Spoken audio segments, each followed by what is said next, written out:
Good afternoon, world. It's moments past noon in Waxahachie, Texas, deep in the heart of the Lone Star State. And today is August number 6, and this is episode number 81 of Grit and Good News. And as always, we're broadcasting live from our palatial studio here in Second Story Studio in downtown Waxahachie in the shadows of the Ellis County Courthouse. And I am your co-host, Jeff Lynch. Ably, as always, handling the board is our man Sam Brooks. And to the right of me, gives my great pleasure and honor to introduce our other co-host, Scott Brooks. Thank you, brother. It cracks me up. Jeff has always referred to the floor that we're on as the second floor, and we've had it's not really a debate, but it's like to me it's the first floor, but you have to go up a little ramp to get here. So the elevation of that ramp is maybe 2 feet. It cracks me up. It's a full Fix your story. collar. It's a full story. Fix your collar. Thank you. So anyway, thank you for being here. We do the show every Tuesday and Thursday from noon to 1 o'clock Central Standard Time, Texas time, if you will. We have a blast. We like to talk about a lot of different things. We've got some really different things to talk to you about today and share with you. We do so in what we hope is a practical way. We're just two Americans. We love our country, love our families, love what we do, and love to have fun. And doesn't mean we don't get after it from time to time, but it is what it is. So this show is designed to be, everybody can do a podcast. Literally anybody can do a podcast in America, and we do it because we think there's some things that a lot of podcasts don't talk about, and we try to. So thank you for being here. You can also access us on Substack.com. Just go there, Substack.com. You can search Grit and Good News. Use the ampersand instead of the word and, but I think if you use either, you'll find us. But Grit and Good News, you'll see our logo, which is right there behind Jeff's shoulder. And for $5 a month, you get a lot of content. Both of us provide. Sammy works on a month, $5 a month. So you get an email on Monday morning, email on Friday morning, loaded with content, including this show, but there's other content that you can only get via the subscription. Sammy has hard-hitting journalism and poetry. Okay. Oh, numbers. Okay. Okay. Yeah. So before we get started, we always have a little update section. We talked about the Cowboys open their preseason this Saturday night. I believe it's in LA. It is. Still nothing new on the Micah Parsons front, but we played a video at the end of our show the other day that I think there's something brewing here, and it could be more serious than we think. But my guess is that like with the others, Dak, Zeke, what was it, CD, that they'll be signed to a big time deal. Tony Romo. Right. Yeah. Right before the season starts. Bryant. I don't get that tradition, but it is what it is. I don't own the Cowboys. So anyway, let's see what else. Sammy, if for those of you that may be new to our show, those of you that aren't already know this, but Sammy, for whatever goodness reason, and Kennedy too, is his better half, are big time F1 sports fans. So I'm going to give Sammy a chance to talk about F1. It's because it started with Kennedy. Yeah, it did start with Kennedy. It did. She got me hooked on it. So when he starts, which was even more unusual. Yeah, it is. I'm going to try to stay awake. So go ahead. Well, no, right now we're in summer break, so they have like this whole month off. Next race. What are they breaking for? That's not. They're just driving the car. They need a break. Okay, they need a break. They're cooling off their engines, dude. Yeah, I guess. Yeah. So the next race is the Dutch Grand Prix, August 31st, which hopefully will be What good. city? I have Netherlands. No, that's a country. Not a city. That's a country. I don't know what city. All right. Probably Amsterdam. Probably. And what's interesting right now is the top two leaders of the Drivers' Championship are on the same team, but they're 9 points away from each other. Who's in second? Lando Norris and then first? Oscar Piastri. So that's been heating up practically the whole season. Nico, in the worst car on the grid, is sitting in 9th place out of 20. And then my last point is this is summer break. So every summer break, they do this thing on YouTube where they get all the drivers and they call it Grill the Grid. And they make the drivers do challenges and just funny stuff. And it's always like real athletic stuff? No, just like they'll get on in the camera and they'll give them like face mash of all the drivers and they have to guess which drivers are. So it's just fun little games. And, so that's what we're waiting for, me and Kennedy at least. So can't wait. And so the Are y'all thinking about going to the race in Austin Well, I mean, in thinking October? about it is different than doing it.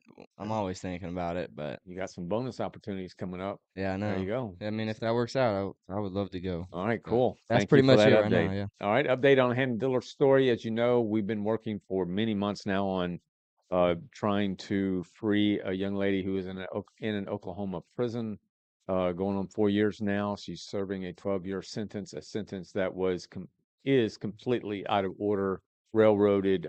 I'm telling you, I know more about this than I ever thought possible. But there are some things involved in this case, whether it's unethical behavior, immoral behavior on behalf of the prosecutors, illegal behavior on behalf of the prosecutors. But we are pursuing this, and we'll keep you informed. Right now, talking to a number of attorneys that touch this case in one fashion or another.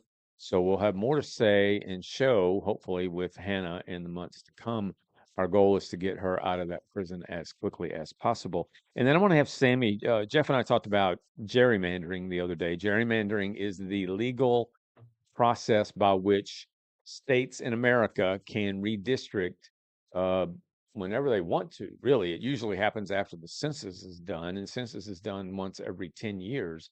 Although I did see yesterday what Trump is considering calling for another consensus before we go into the midterms next year, which I can understand why he would do Oh, that. a countrywide. Yeah, So nationwide. the Texas won't get such a bad name because Well, then I don't know if he's everybody. doing. I think he's doing that to ensure that the you know the midterms are always the risk for the power the party in power to lose that power or control. So Trump doesn't want that to happen.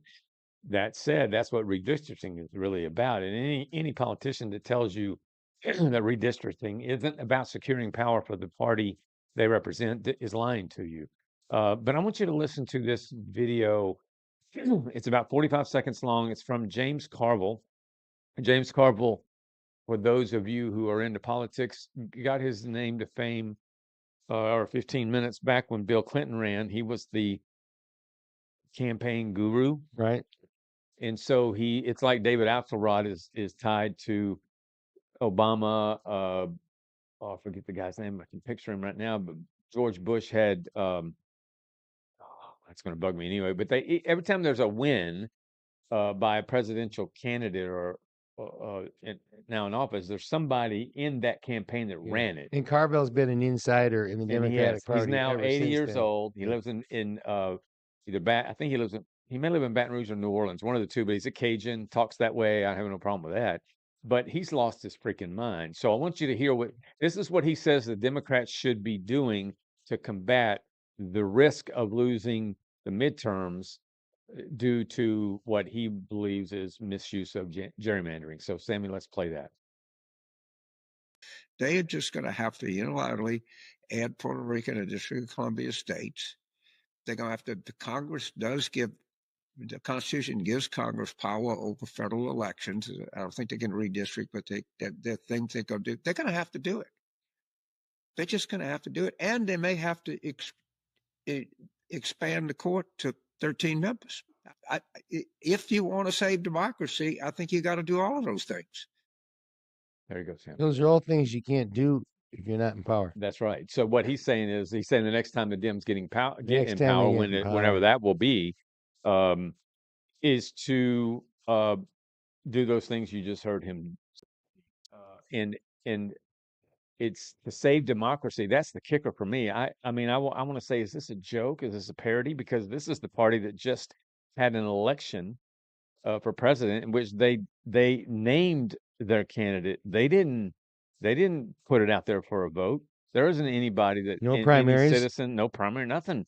So it's a joke. And James Carville, I mean, I on one hand I respect him because he puts so much effort into uh, his causes, which you got to give people credit for that. But this is crazy talk. And yesterday he said in another interview, he said that in his estimation that the Democrats in the history of the country have never had as much talent as they do now, uh, even though their approval ratings is in the down in the teens. They don't have a leader. It's It's crazy stuff. The talk that's going on. Imagine trying to increase the Supreme Court to 13 members. It's almost a case where you want to say, do you guys even know what it is you're saying? Like I've often thought, do crazy people know they're crazy? Do stupid people know they're stupid? Like right now, I could be talking, and some listening to me would say, "Oh, He's he's crazy. He's crazy." stupid. Yeah, and I'm stupid. Now, if those that love me, if they believed I had a level of insanity, like I was talking crazy, God, I think you're starting to lose it. I would would say you? I would do And that for you you. would say you would probably arrange it. If I started talking really nutty, Yeah. at some point, those that love me would say, "We got to have Scott looked at. Something's going wrong." Uh, but the question I have is, when I know that does anybody know that they are crazy No, I don't. at the time that literally, and I'm I talking think legitimately. it slips away. Yeah. It does slip away. So, when I hear these people talk about how talent on the left is so good, when you think about what's on the left, are people like AOC, uh, what a Crockett, uh, the squad, other members of the squad. You've got people that are. I listen to them in Congress, and Adam Schiff, the most creepy, slimy, dishonest person in Congress, He's and always that's spoken highly of you. yeah. And so you want to say, did these people recognize what they are, or is their echo chamber telling them everything the opposite of what they actually are? Because it's the echo chamber, as I've written before and said before, the echo chamber in our lives is what determines, in my opinion, determines how effective we are. So if you're playing really lousy golf, and yet those around you that you love and trust and keep close are telling you, Jeff, man, you're getting better. Don't worry about that score. You're getting better. It's going to get better. It's going to get better. And it's not. You're going to think it's going to get better when you're getting worse. I had a buddy who used to say to me off the tee, he'd just be rah on me and say, Chuck, don't stroke my mediocrity. Yeah, You know, exactly. So when you think about people like Crockett, like she was speaking to, why is she speaking to any group of people is beyond me. But she's got people around her that telling her, keep going, you're doing great. Yeah, be that way. Be vulgar, be crazy, be out there on the edge. And so she's doing it. Dance, do a skit and put it up on YouTube or whatever. Do all this stuff. You're doing a great job. Look at how many people know you now. Look how many likes and followers you got. That's an echo chamber that's sending people right. down to dystopia. And I don't want that kind of echo chamber. Thankfully, I don't have it. I don't, whether it's you or others will say to me immediately, Scott, what in the world are you doing? And getting away from the crazy Democrats and just back to the whole gerrymandering Yeah, issue. My Dallas Morning News had a front page story. It certainly wasn't top story, yeah, as it has been, about the whole trip to Illinois and the other places. And then you get into 4A, and there's a nice big article about Abbott asks court to remove the House Democratic Caucus chair, Gene Wu. yeah, And then he makes some very don't hurt yourself on the back. Don't hurt your shoulder patting yourself on the back, Gene. yeah, That's on 4A. And then on the other side, on 4B, there's this nice little article about is gerrymandering legal and who's responsible? How does it work? right, Why is it called that? We had a nice little talk about that last week about the governor of right. Yeah, Massachusetts and is political gerrymandering illegal? no, No, under the U.S. Constitution. Boy, they're not going to write more than that. Just right. straightforward. No, Yeah. liberal paper. There's your word. Yeah, so I mean, and you hear numbers of people saying what they're doing is illegal, and Gene Wu is one of them. Yeah, Gene Wu knows full well because he's been involved in gerrymandering on his side of the aisle. Knows full well that it's legal, and that what Abbott and the conservatives in Austin are doing. And as we talked about the other day, the irony is that these yahoos are running to Illinois you're talking about an echo chamber. Come to Illinois where we gerrymander like hell. I mean, we showed you the other day. I met Jeff had a map, and I've seen it on TV since then. But there is a sliver. It looks like a pinky that goes through the middle of Illinois, for no apparent reason. That is that it was gerrymandered or redistricted In by the Jasmine's left. District 30, Yeah, Jasmine Crockett, who wouldn't know shoe polish from grits, uh, is represents people in Dallas, for God's sake. She's in Cedar Hill. not to her fault. She walked Yeah, into that district. yeah, and so she's upset because what this redistricting in Texas does is basically eliminate. It takes two districts, as it specifically to Jasmine Crockett and another representative, Democrat representative. It takes their districts and combines them into one. So if both of them want to stay in office, which they do, particularly Jasmine Crockett, she believes she's going to be, run for presidency like AOC. I'm thinking, you guys, your Good echo ticket. chamber. It's a good ticket. So yeah, and so they're going to have to run against each other. And so Jasmine Crockett's out there doing whatever Jasmine Crockett does. So there you have it. I just say to those of us, and even those of you watching on the left that tell me that I'm always hateful to the left and so on and so forth. And in fact, there are people on the left that I think are smart, wise, good people. Do I disagree with them fiscally, socially, all those elites? Yes.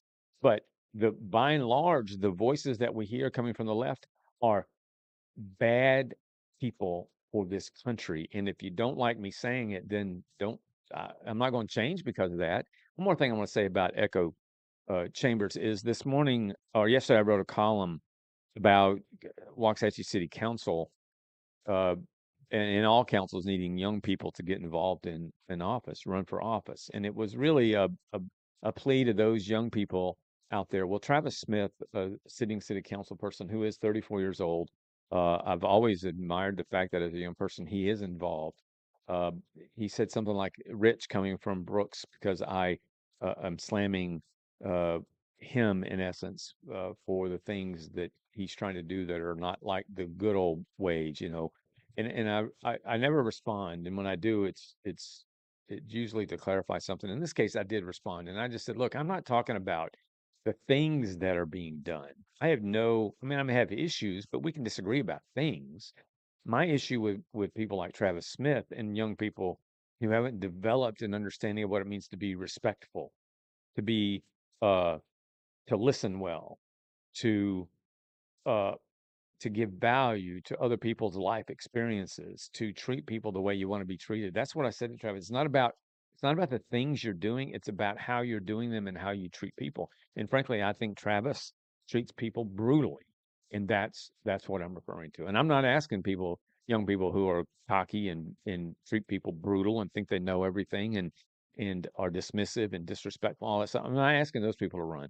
I'm asking young people who are mature, smart, wise, intuitive, beyond their years, want to really serve. That's what we're asking for. And so somebody in Travis's echo chamber needs to tell him, stop treating people, developers, the way he treated Michael Scott is abhorrent, uh, and others. Somebody in that echo chamber needs to say, stop doing that. It's what's going to sabotage you. All right, there you have it. All right, let's talk about Hulk Hogan. So when Sammy was a little boy, uh, I raised Sammy as a single father for a few years off and on, but and his mom lived up in Whitesboro, north of Sherman.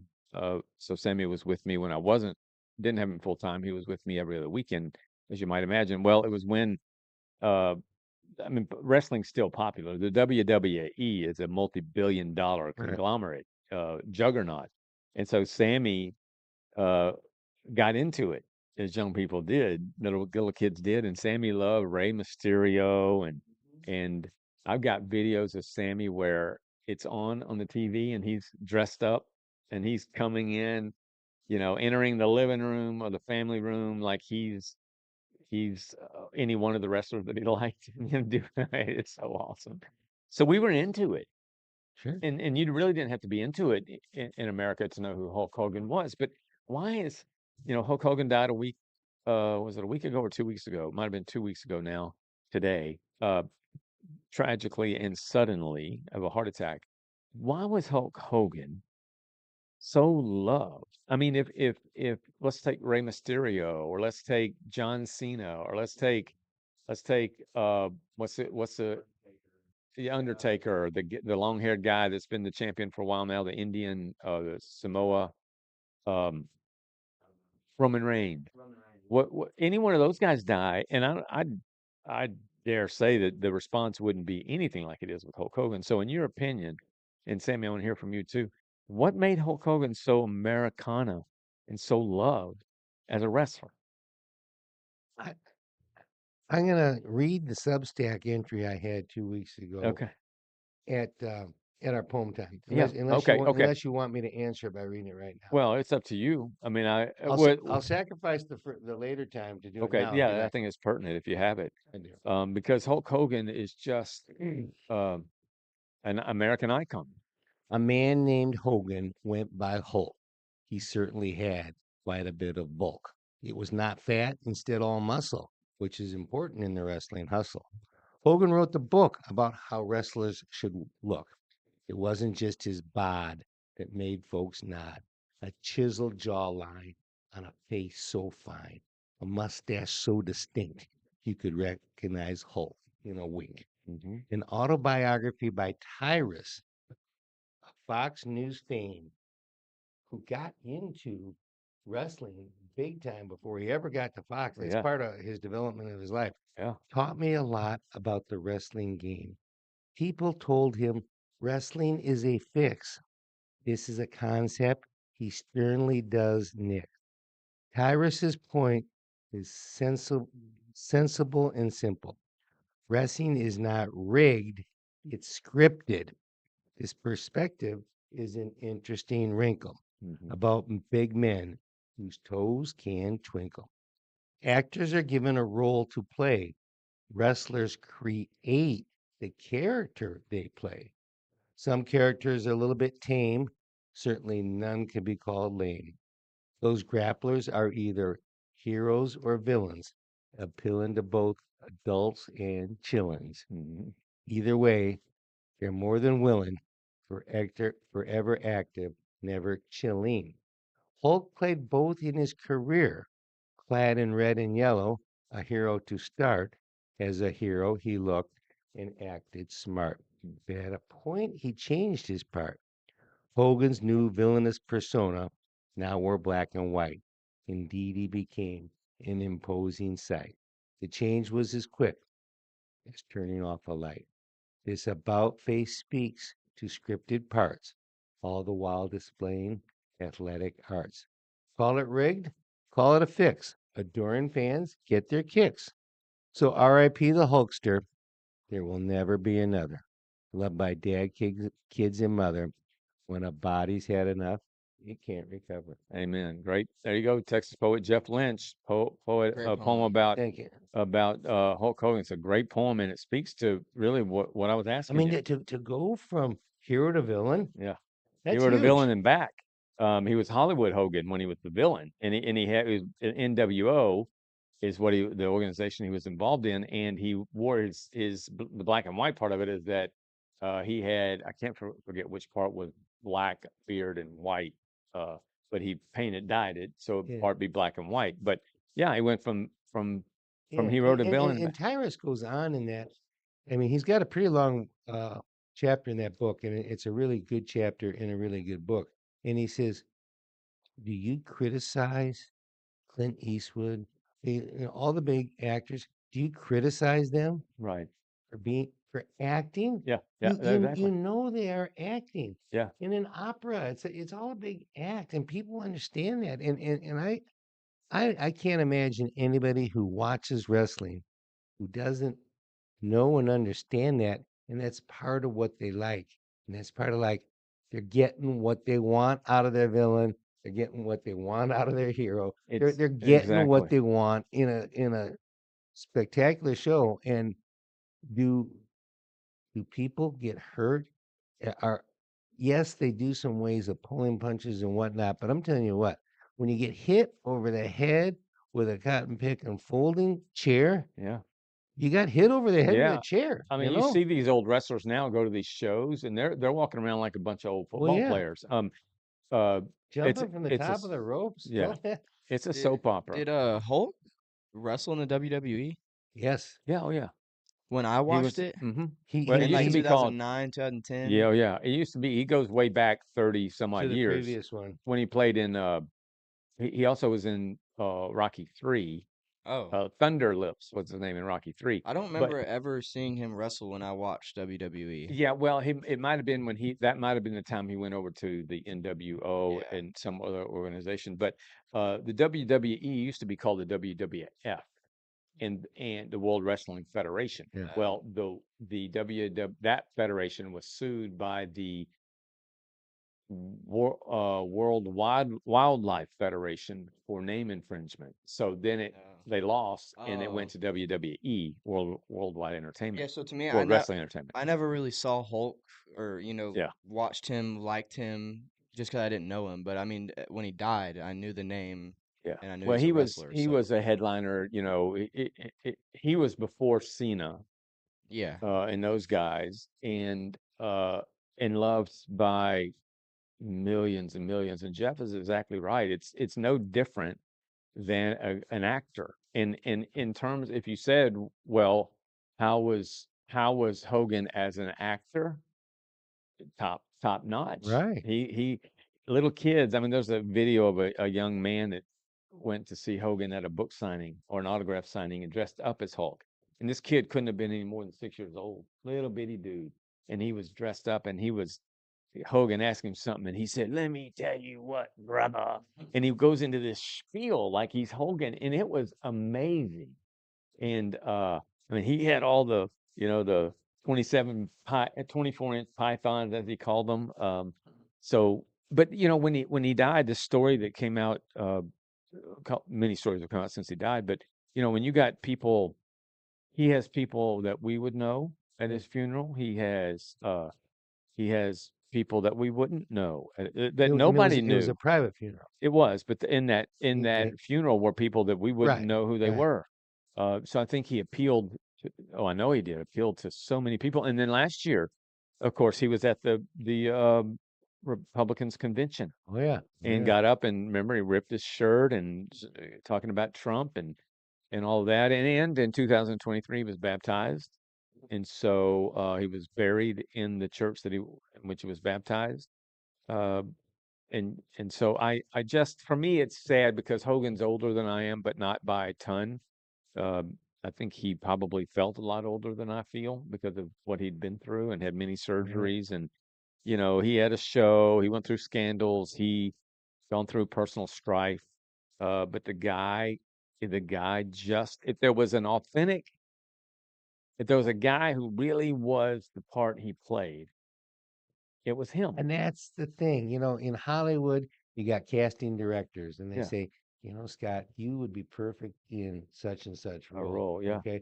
No, no, no. I mean, you didn't even get called to read a script because they didn't think you were right for that role, even though you wanted it. yeah, Okay. yeah, But they create their own characters, yeah. which is so cool. Yeah, and he stayed in that character. Well, he switched over, so Yeah. he had two, which wrestlers do.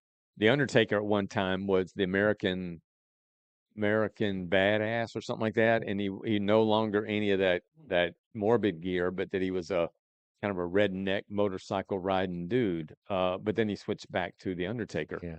And he would get a lot of play. Yeah, oh, yeah, he'd get a lot of play if he were to pass away, but not the kind of play that Hogan's gotten. I want to read one last thing on this story, and then we'll go to the next one. But Hogan's daughter, he had I don't know 3 or 4 kids, but his daughter, I thought this was really, uh, this is what I want my kids to say about me when I go to see the Lord if I make it. No guarantee. Uh, Let's hear it though. she said, this is by Brooke Hogan, who did not go to his funeral. And she says, my father hated the morbidity of funerals. He didn't want one. And although I know people grieve in many ways, and I'm so grateful for all celebrations and events organized to honor him as his daughter, I had to make my own decision to honor him the best and most genuine way I knew how, privately. The way that made me feel the closest to him. The only thing missing today was him in his pop-up lawn chair watching the waves and the sunset. We love you and honor the things that made you so special. Every grain of sand and every wave reminded me of being your beach baby. and brought us closer to you. I pray you are at peace and know how dearly I love you. Rest in heaven, Daddy. Beautiful. Yeah, that is beautiful. So anyway, may Hulk Hogan rest in peace. All right, what's up next? We've got all right, Trophy hunt. this is an interesting story. So let's start with the premise, and I'm going to ask both of you. Uh, but I want to put it this context. One, I'm not a hunter now. Until I was about 14 years old, and silly, but I used to have a 20 gauge 410. I think the 20 gauge was the biggest gun I ever had, rifle. And I lived in outside of Houston. Uh, was the last time I went into the woods with a gun to shoot any animal. And back then it was the 20 gauge to shoot squirrels or birds or whatever. I once killed a armadillo, which was, kind of stupid. Killed it in its hole, and you can't it Brave. so but anyway, I stopped hunting because I was running through the woods with my gun one time and I stepped on what was a barbed wire fence that was laying on the ground, and the barbed wire fence, the end of it popped up and cut my pinky open, and it hurt like a son of a gun. So I said, I'm done. I've never picked up for hunting purposes a gun again. But there are people who love to hunt. I mean, in our city, there are buddies of mine who love. I mean, church class. There are some ladies in there that, man, their falls and winters revolve around hunting, deer hunting and duck hunting and whatever Of else. them going or their husband being gone? No, them both. Oh, okay.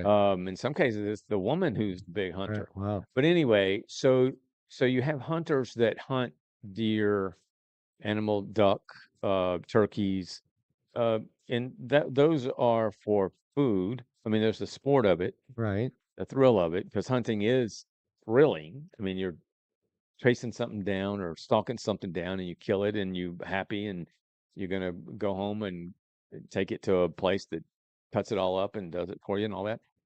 So you have food. Then there are those that are trophy hunters, which are men and women who just simply go out to hunt, usually game that you're not going to find, in the woods. You go out and kill animals for the trophy of it. So you go to, I've got a buddy of mine that goes to church.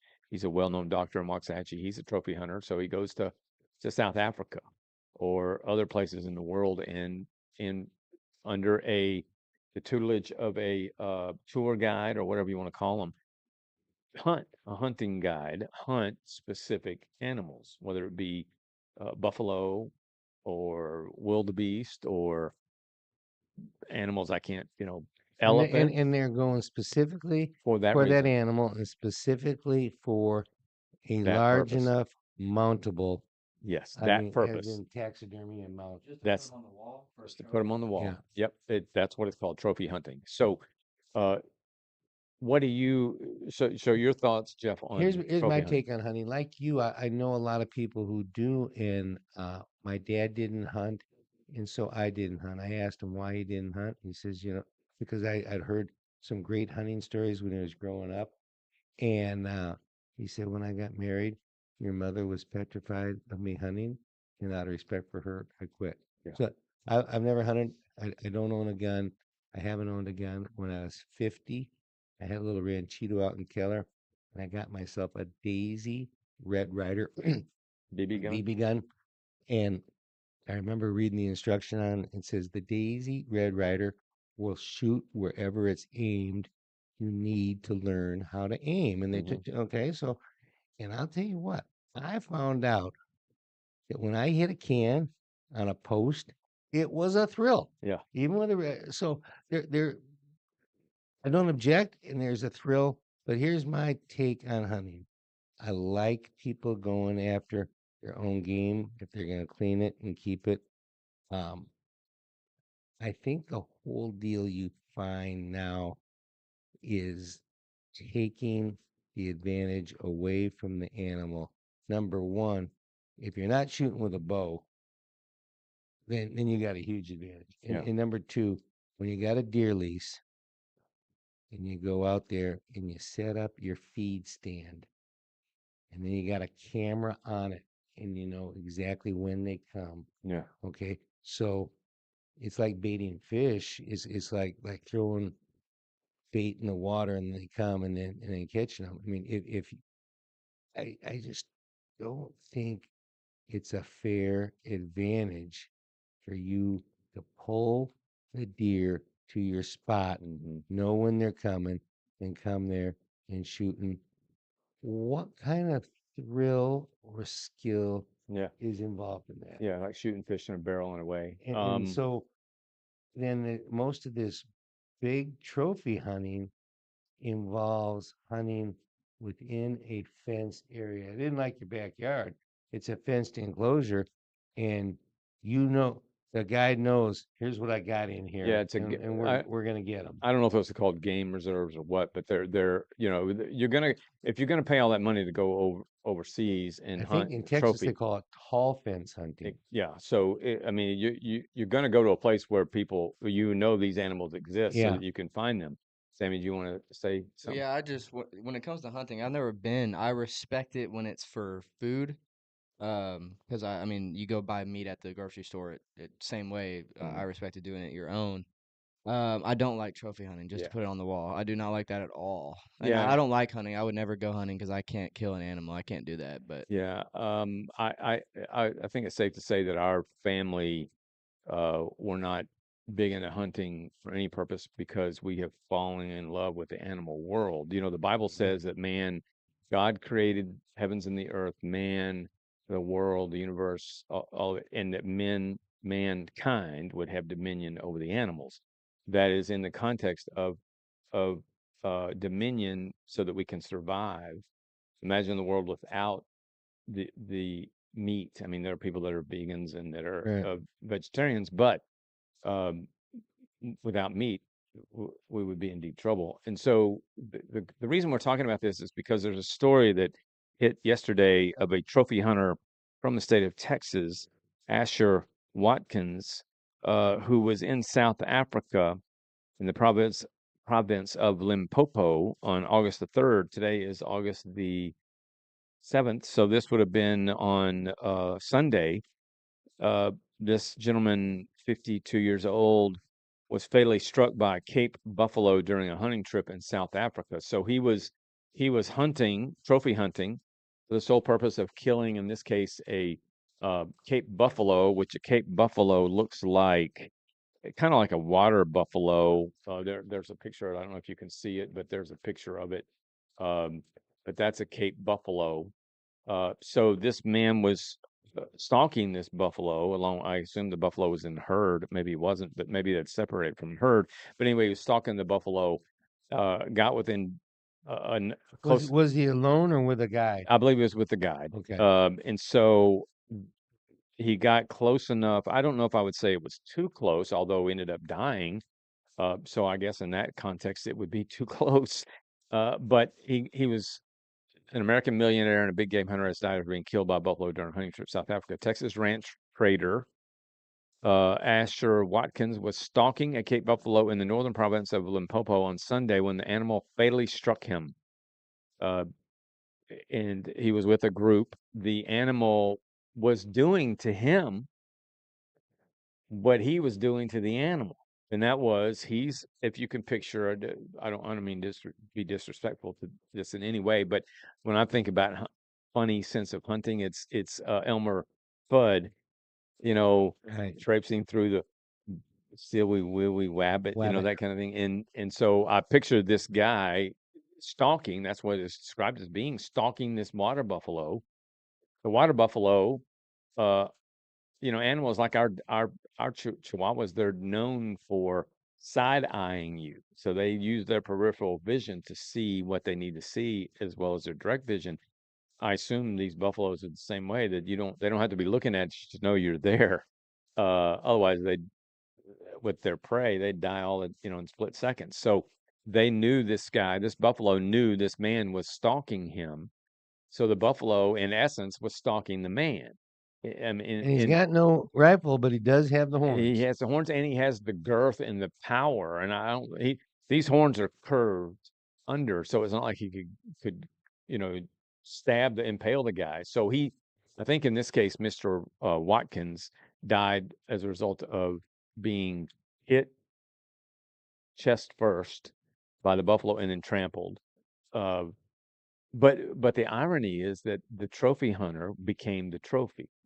Right. And sadly there are people, particularly on Twitter or X, that are responding to this by saying, "Rest in hell, buddy. You got what you deserve. No more sympathy here. This guy, he was an animal murderer, and got what he had was coming to him. Yay, all kinds of morbid, Is bad there any stuff." kind of outpouring by the family or friends or anybody like supporting him other Well, than boy, it's too it bad, says and here. you were a dumb hunter It and you says shouldn't have here. gotten too close. It is with deep sadness and heavy hearts we confirm the tragic death of our client. So he was and friend Asher Watkins from the USA.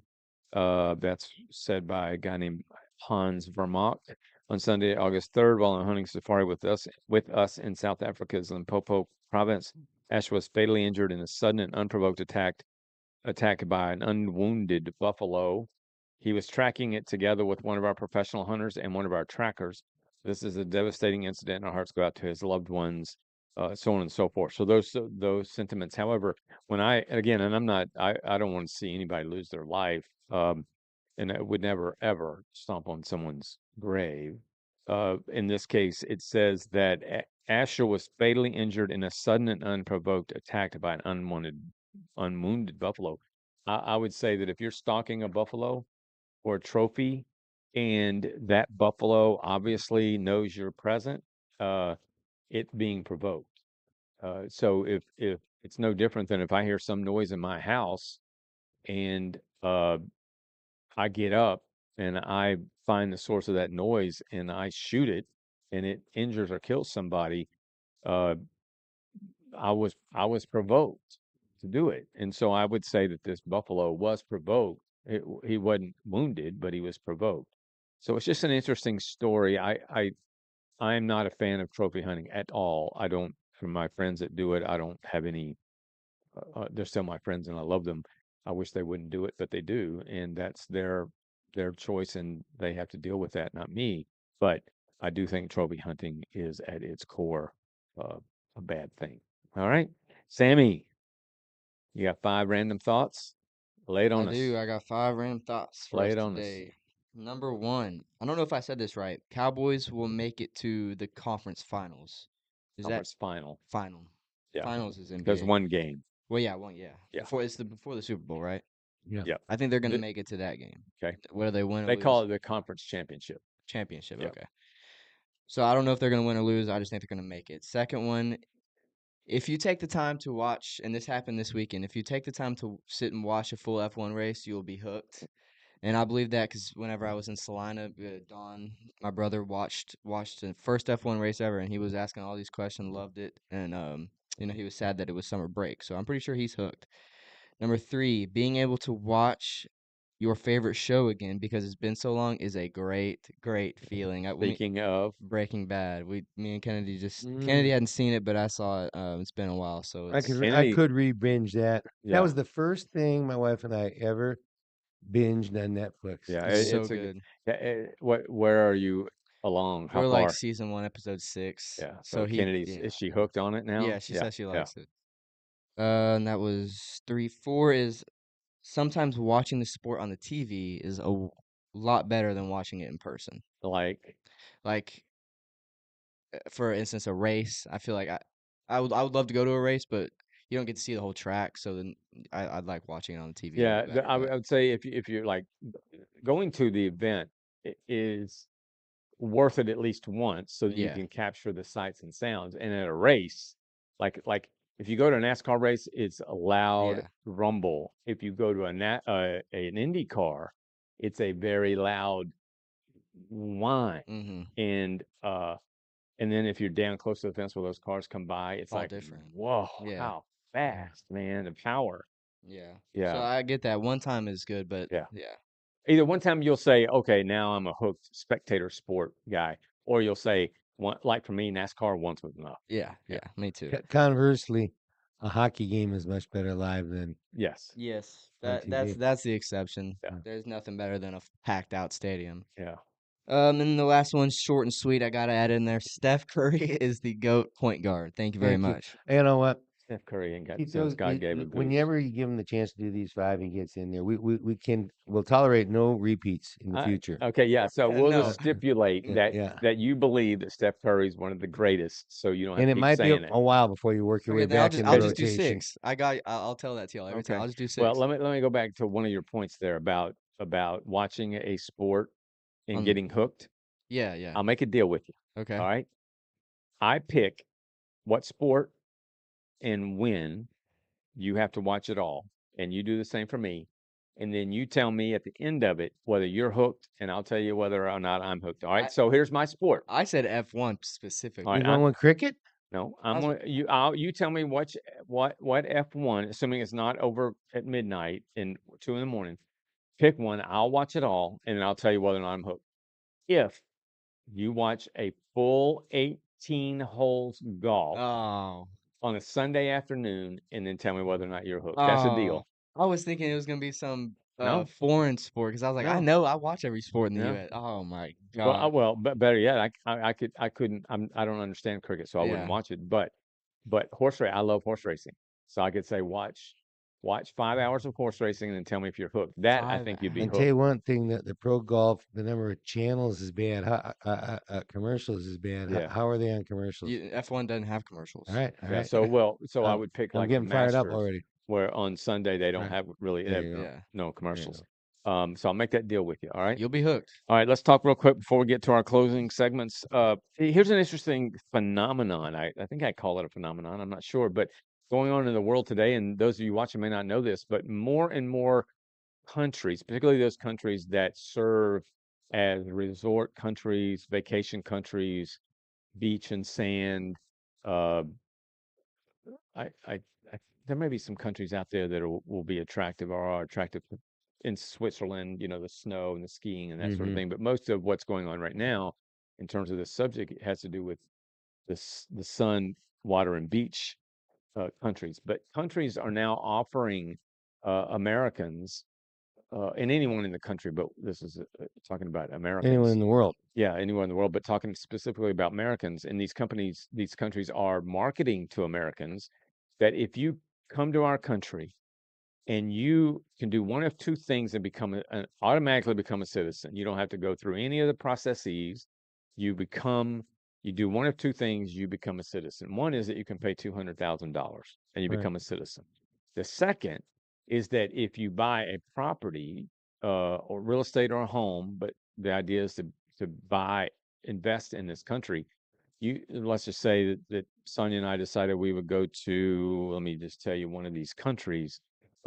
We're going to go to Grenada or St. Lucia because we visited there. We love it when we visit there.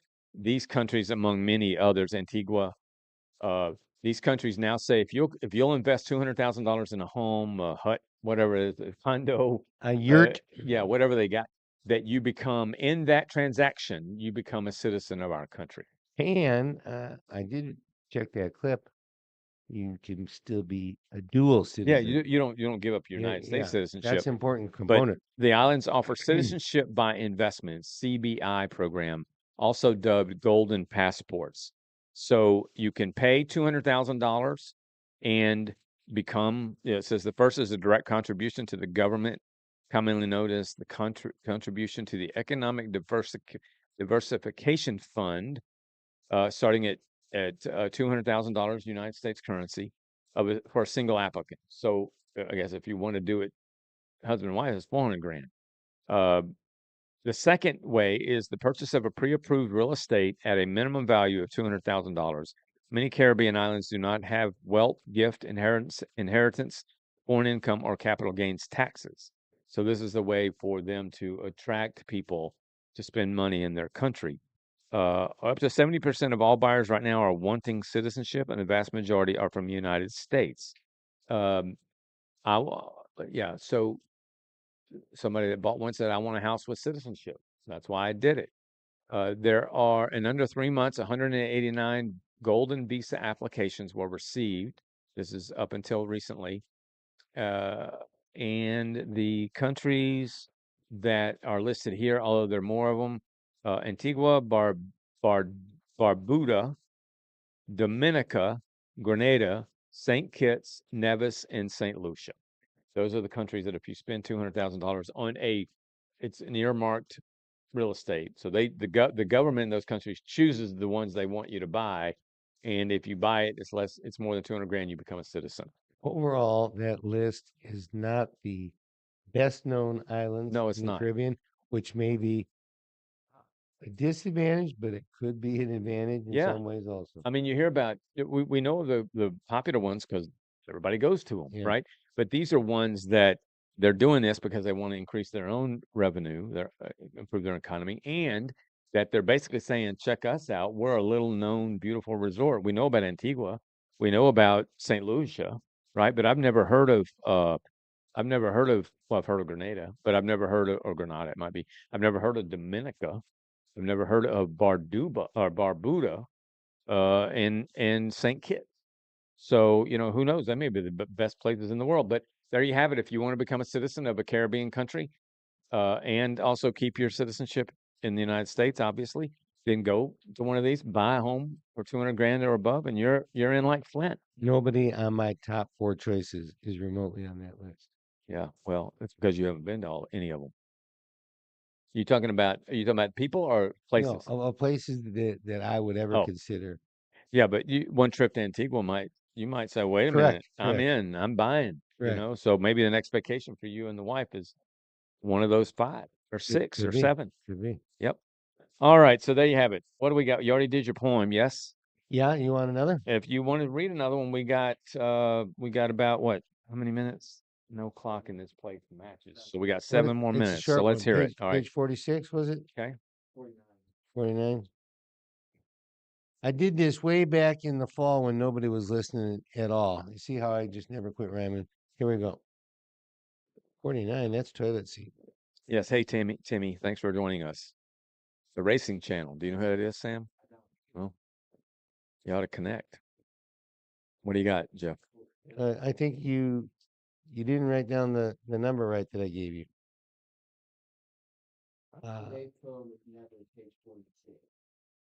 Never, 46. Never. Detour.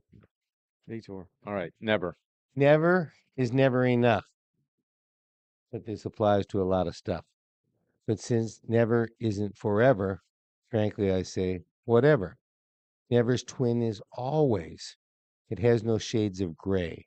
It's a term of definitiveness that leads to argumentativeness. All and none are also troublesome.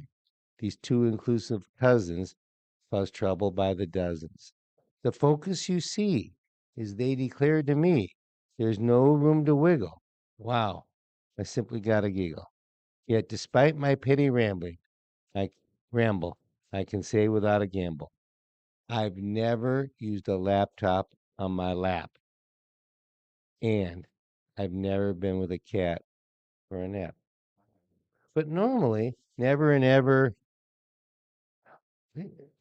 that's a argumentative term. And when you use that term, suddenly now you're arguing not about the issue, it's about the ever and never. Never? Really? Never ever? It's the same as people are always saying always. See how I Always. did it there? Never's twin is always. Yeah. Everyone is always doing something. Right. My wife loves to do that. And I say, Yeah. honey, do you mean everybody in the world? All and none? Are you kidding me? Yeah. So everybody drives me crazy. All right, there you have it. So you got a double treat today from Texas poet Jeffrey Lynch. There you go. All right, what do we got? It's time for our This Day in History. 5 and 3. We do have one potential bonus, and I'm going to give you a nice clue. Well, they're all potential bonuses. No, on a special fact. Okay. And I could think of the person's first name, but not the last. Okay. And Rita reluctantly gave me the bonus, and we've decided first or last will get you the bonus on this one. Okay, before you get to that, the name I was, how I was talking about, Obama had David Axelrod, and Carville was Clinton. Karl Rove was George Bush's guy. Karl Rove. Anyway, go ahead. I went 5 and 3. I'm not too proud of that. Here we go. The U.S. Department of War was established by Congress. That would have had to be 1935. 1915. How would we ever go to World War II? Ye- How would we ever be in the War of 1812? Well, Oh The my answer gosh.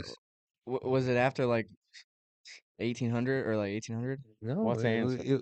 1789. They got right on Oh it. my They had gosh. just been in a big war to get their independence, and Yeah, now we well. You gotta threw me we off gotta that. ha- We didn't have the Civil Rights Act till 1965, so I was thinking this became a little later when I was gonna people said, "Wait a minute." I was nah. gonna say after 1776. Yeah, I bet you were. I All right. was. I went Okay. 94, 89. I still got it. Here we go. The Apollo 15 moon mission ended successfully as its command module splashed down in the Pacific Ocean. And we make a big jump from 1959. It's a big jump. 1959. I don't think that's the right date. 68. You're closer. It was 71. Oh my god. Booyah! When I did we got put it. the when did we put the man on the moon? 71? 69. 69, Apollo 11. So Yeah, they were banging those Apollo flights up one they after the were next. Right? obviously. French high wire artist Philippe Petit, Petit, Petit, performed an unapproved height walk between the two towers of the World Trade Center in New York, 1,300 feet above the ground. The event was chronicled in the Academy Award winning documentary Man on Wire. 1986. Excuse me. Thank you, Alexa. Ni- Nobody's talking to you. 1986. 1980. I don't think Go they can ahead. hear that. She's too big for Jeff's britches. Jeff's Siri is going off. She's talking to us. 1974. Well, I Can got you? it. How could you possibly get all that stuff set up for an unapproved walk? Yeah, I mean, I guess I don't know how you could do that. it's like a wall, a building climber. I mean, there's a point at which the people that are going to tell you to get off there don't know how to do what you did, so they're not going to take a chance. There you go. You know what? Before you, well, Linda, that's a family. Sammy probably The doesn't the have lec- the the well, fly the flying well, Walindus. there's the patriarch died as a result of falling off of a suspension wire between two buildings, I believe, in New York City. But if you YouTube it, you'll see him actually fall.